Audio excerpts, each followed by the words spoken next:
అందరికీ ముందుగా నమస్కారం. వేలాది మంది భక్తులు ఎంతో నమ్మకంతో దర్శించుకునే ఈ భైరవ దేవాలయం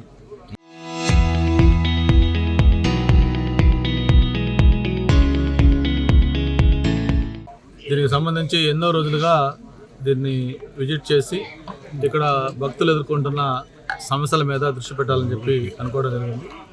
ఈరోజు యువ గారితో పాటు వాళ్ళ దేవస్థానం సిబ్బంది, అలాగే జోనల్ కమిషనర్ గారు వాళ్ళ సిబ్బందితో పాటు ఫారెస్ట్ డిపార్ట్మెంట్ అధికారులు అందరూ కూడా కలిసి ఇక్కడ స్వామివారిని దర్శించుకొని పూజ కూడా చేసుకోవడం జరిగింది.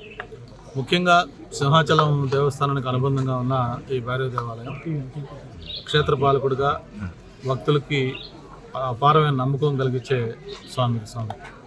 చాలామంది ఇక్కడ ముందు పూజ చేసి స్వామిని దర్శించుకొని ఆ తర్వాత సింహాచలం వెళ్ళే ఆనవాయితీ సాంప్రదాయం కూడా ఉంది. అయితే అమావాస్య కానీ లేకపోతే ప్రత్యేకించి ఆదివారాలు సెలవుల రోజులు వేలాది మంది అమావాస్య అయితే ఒకసారి నేను కూడా ఎప్పుడు ఈ రోడ్డు వెళ్తున్నప్పుడు చూస్తూ ఉంటాం. ఇసుకేస్తారు వాళ్ళంతమంది జనం భక్తులు స్వామివారి దర్శనం కోసం వస్తూ ఉంటారు.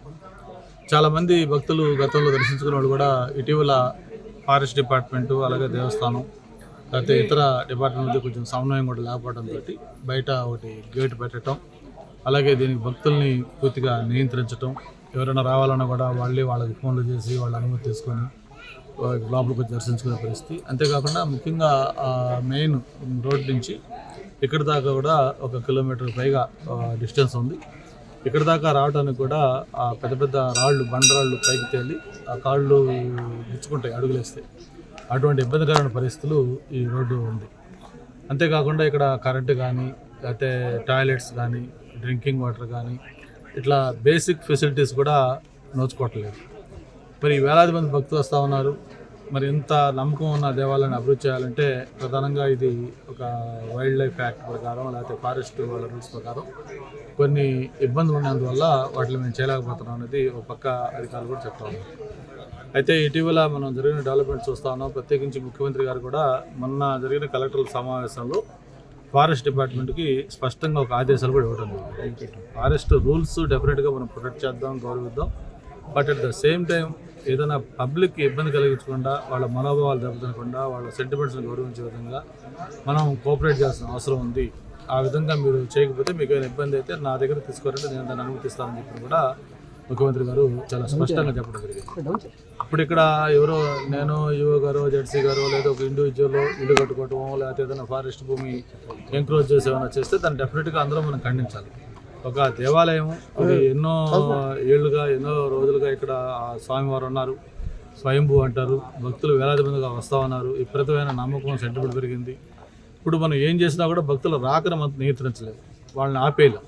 భక్తులు వేలాది మంది వస్తున్నప్పుడు వాళ్ళకి కావాల్సిన బేసిక్ ఫెసిలిటీస్ కూడా ప్రొవైడ్ చేయాల్సిన బాధ్యత కూడా ప్రభుత్వం పైన పాలకుల పైన అందరిపైన ఉంది. కాబట్టి ఈరోజు ఈఓ గారితోనూ జెడ్సీ గారిని కూడా తెలిసి ఇక్కడ ఫారెస్ట్ డిపార్ట్మెంట్తో మాట్లాడి ఏమేం చేయాలి అంటే దాని మీద మాట్లాడడం జరిగింది. ఈఓ గారితో కూడా చెప్పి ముందు ఇక్కడ దేవాలయానికి సంబంధించిన పూజా సామాగ్రి కొబ్బరికాయలు పూలు ఇటువంటి ఇక్కడ పూజకు కావాలో అవన్నీ కూడా చేయడం కోసం, అలాగే ఏదైనా అక్కడ రిక్వైర్మెంట్ ఉన్న మిగతా వస్తువులు అమ్ముకోవడానికి కూడా ఒక 2 షాపులు కూడా ఆక్షన్ వేసేసి ఎవరికైనా ఇస్తే ఇక్కడే పెట్టుకుంటారనేది ఒకటి నిర్ణయం తీసుకోమని చెప్తాం.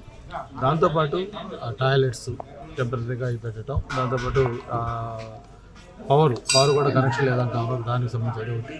ఈ రోడ్డు ప్రధానంగా ఏదైతే ఉందో రోడ్డుకు సంబంధించి నేను ఇప్పుడే చెప్పడం జరిగింది, మీరు అనుమతులైనా అప్లై చేసుకోండి. బట్ మనం ఒక 1 వీక్ 10 డేస్లో ఈ రోడ్డు అనేది మనం స్టార్ట్ చేద్దాం. అట్లీస్ట్ ముందు దాన్ని నునుపు చేసి ఒక ఏదైనా మిషన్ పెట్టి మొత్తం అంతా లెవెల్ చేసేసి భక్తులు నడిచొచ్చే వాళ్ళకి ఇబ్బంది లేకుండా ఆ తేలిన రాళ్ళను గేళ్ళనంతా కూడా లెవెల్ చేసి దానిపైన ఈ స్లాగా లేకపోతే ఏదైనా అంగోట వేసి భక్తులకు అన్నిటికుండే విధంగా రోడ్డు ఒకటి వెంటనే వేయాలనేది కూడా ఒకటి నిర్ణయం తీసుకోవడం జరిగింది.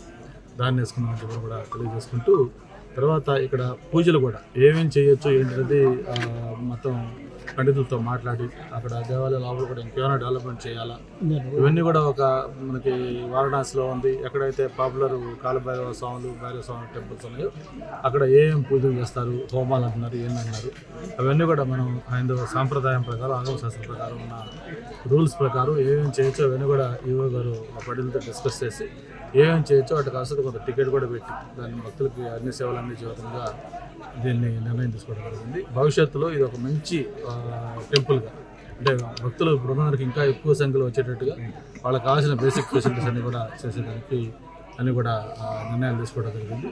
చాలామంది డోనర్స్ కూడా ముందుకు వస్తూ ఉన్నారు. ఇప్పుడు పైన ఉన్న ఇది కానీ ప్రతి ఇక్కడ చాలా బ్యాటరీ కార్లు కానీ ఇటువంటి కూడా ఇస్తూ ఉంటే డోనర్స్ వచ్చారు. మనం ఎప్పుడైతే ఇవన్నీ డెవలప్ చేస్తాం ఇంకా పెద్ద ఎత్తున కూడా డోనర్స్ వస్తారు, ఇక్కడ అన్ని ఫెసిలిటీస్ కూడా ముందుకు వస్తారని కూడా తెలియజేసుకుంటూ ఈ ఒక మంచి కార్యక్రమానికి మనం నాంది పలికి దీని త్వరలోనే భక్తులకి ఫెసిలిటీస్ క్రియేట్ చేయాలనేది ఆలోచన.